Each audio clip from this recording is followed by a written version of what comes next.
ndako oyo bayete Nzambe akosala likambo na mokili awa. Tozali kosala misala ya batata na biso. Biso bana mpe totikala nsima te. Ezala te tata alongi, mama alongi, biso bana tolonga te. Biso mpe tolonga, biso bana. Po alobaki te na 4e génération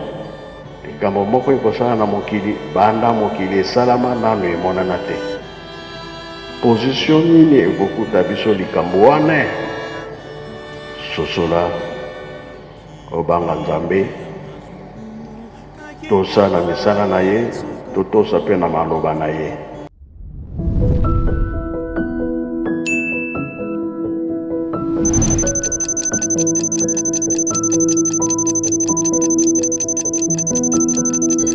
Il est 18h. Prions ensemble.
Tusamba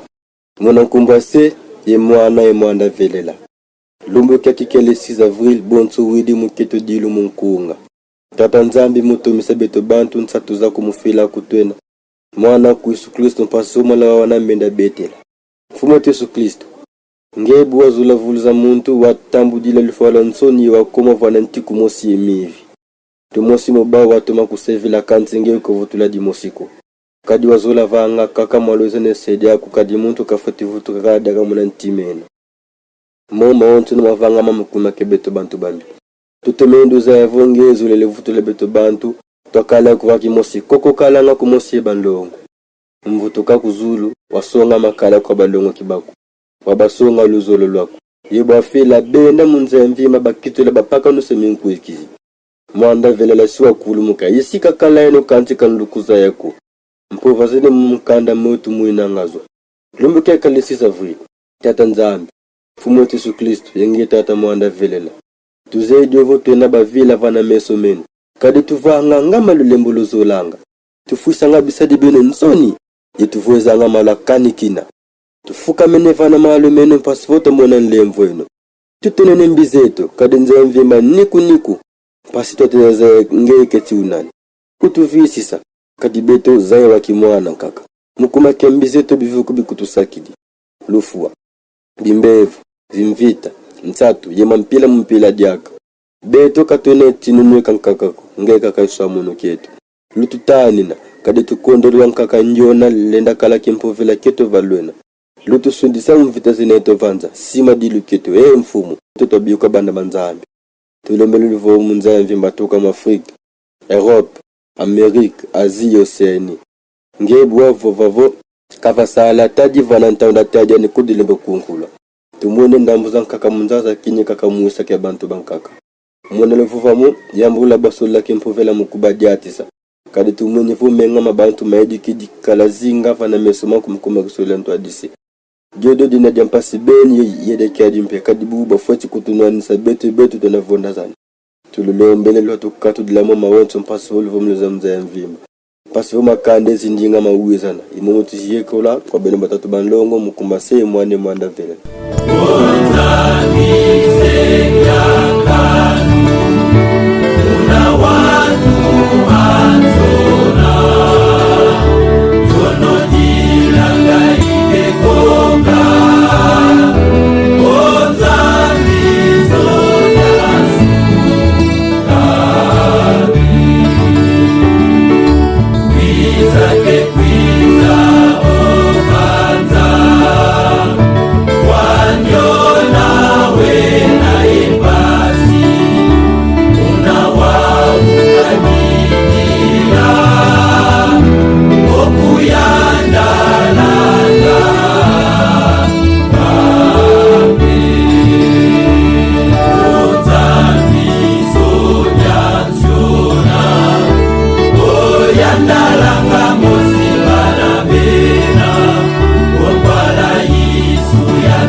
Nzambe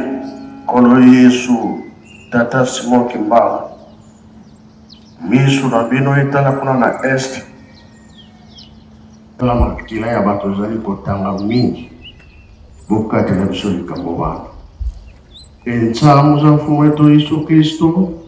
yezola kwa Nzambe wa sedito yeundwa ya mwana velela biko akalanga yetu tukawa kwa yelevu se mwana vela. Amen.